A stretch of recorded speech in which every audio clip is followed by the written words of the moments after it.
आम आदमी पार्टी के सांसद संजय सिंह को मिली जमानत। क्या अरविंद केजरीवाल को भी मिल सकेगी राहत? सबसे बड़ी खबर यह है कि आम आदमी पार्टी के राज्यसभा सांसद संजय सिंह को सुप्रीम कोर्ट से जमानत मिल चुकी है। अब इस खबर के बाद बहुत सारे सवाल उठने लगे हैं।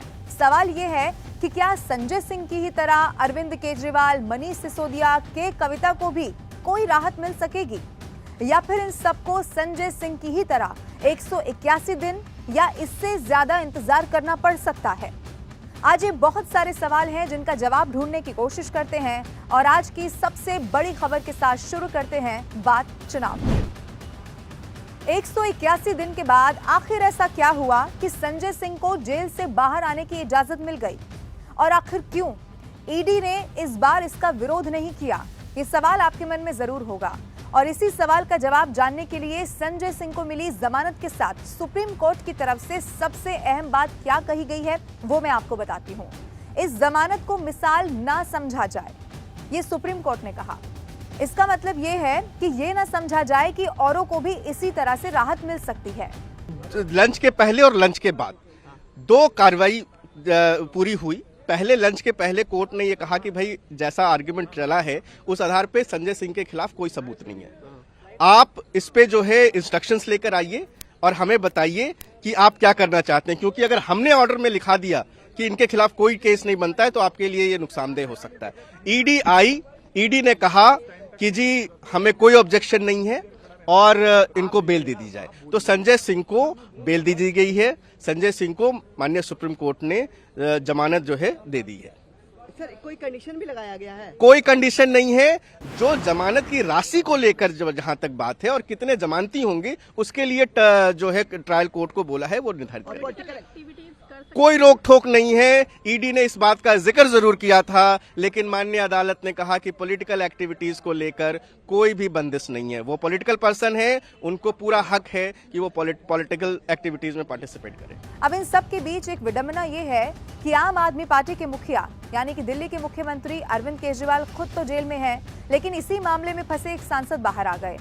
अब संजय सिंह पर आरोप लगे क्या थे, थोड़ा और डिटेल से मैं आपको बताती हूँ। राज्यसभा सांसद है संजय सिंह, जो कि 181 दिन तक जेल में रहे।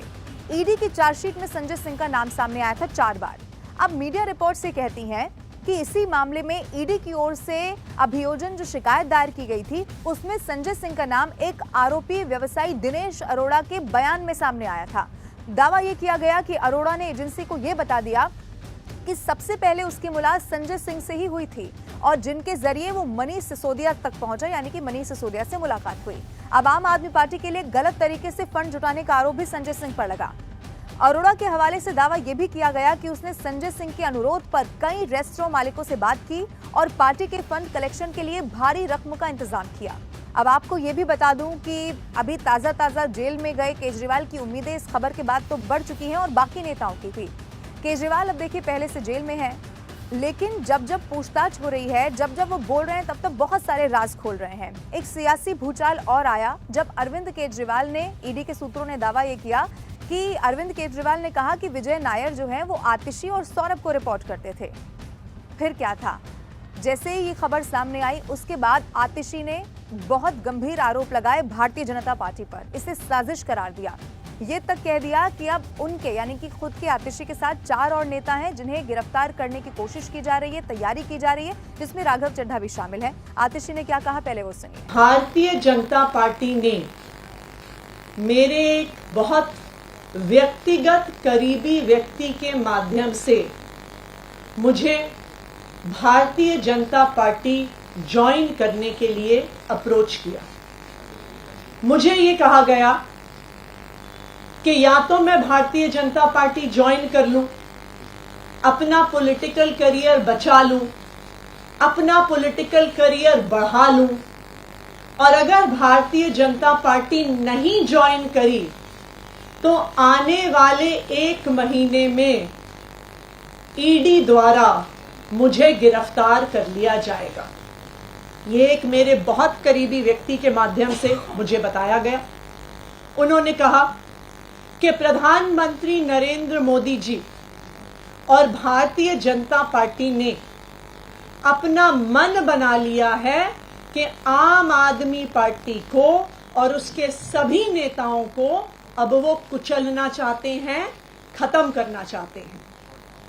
पहले उन्होंने आम आदमी पार्टी के सारे शीर्ष नेतृत्व को अरेस्ट करके जेल में डाल दिया।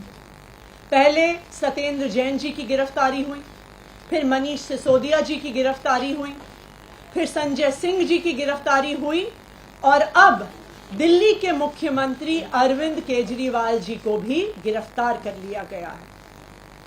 अब भारतीय जनता पार्टी का ये इरादा है कि आने वाले 2 महीने में लोकसभा चुनाव से पहले वो आम आदमी पार्टी के 4 और नेताओं को गिरफ्तार करने वाले हैं। वो मुझे गिरफ्तार करेंगे, वो सौरभ भारद्वाज को गिरफ्तार करेंगे, वो दुर्गेश पाठक को गिरफ्तार करेंगे और वो राघव चड्ढा को गिरफ्तार करेंगे।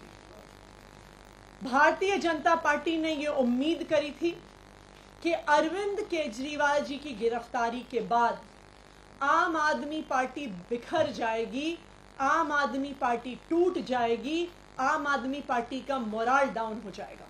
अब आतिशी के इस बयान के बाद राजनीतिक विश्लेषकों का मानना यह भी है कि अगर सच में ऐसा हो गया जैसा आतिशी कह रही हैं, या फिर कोई ऐसी स्थिति जिसमें अरविंद केजरीवाल को सच में जो मुख्यमंत्री पद की जिम्मेदारी है वो किसी और को सौंपनी पड़ गई, तो फिर बाहर आखिर बचेगा कौन? ये जरूर वक्त के साथ पता चलेगा, लेकिन ये बात तो तय है कि आम आदमी पार्टी अब इसे ऐसे भुनाने वाली है जैसे कोई जंग है जिसे फतेह कर ली हो। और मैं आपको फिर से बता दूं कि जब अरविंद केजरीवाल से पूछताछ हो रही है, हालांकि अब बहुत सारी खबरें निकलकर सामने आ रही हैं, लेकिन आतिशी और सौरभ भारद्वाज का नाम इसमें सामने आना, इसका मतलब ये है कि अरविंद केजरीवाल के जेल में रहते हुए बाहर अगर ज्यादा कोई, चाहे वो सरकार पर मुखर होने की बात हो या आम आदमी पार्टी का स्टैंड रखने की बात हो, अगर कोई मुखरता से इस वक्त कर पा रहा है तो वो 2 ही नाम है, जिस एक आतिशी हैं और एक सौरभ भारद्वाज हैं। लेकिन आतिशी ने बहुत गंभीर आरोप भी लगा दिया है। अब दूसरी तरफ आप ये भी देख लीजिए कि राजनीतिक जो प्रतिक्रियाएं हैं इसको लेकर वो ऐसे आने लगी हैं कि देखिए संजय सिंह तो निर्दोष थे, इसीलिए संजय सिंह को आखिरकार सुप्रीम कोर्ट को जमानत देनी पड़ी है, और ये वही विपक्ष है जो रह रहकर जांच एजेंसियों पर आरोप लगाते रहे हैं और सीधे सीधे बीजेपी पर निशाना साधते रहे हैं। लेकिन ये ऐसे वक्त में सब कुछ होना जब लोकसभा चुनाव इतने करीब है, और इसका चुनाव पर क्या असर होता है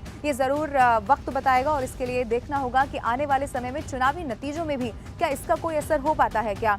लेकिन ऐसी हर खबर के लिए न्यूज़ 18 इंडिया के YouTube चैनल को अगर अभी तक भी आपने सब्सक्राइब नहीं किया है तो अभी कर लीजिए, और ये वीडियो आपको कैसा लगा कमेंट करके जरूर बताइए।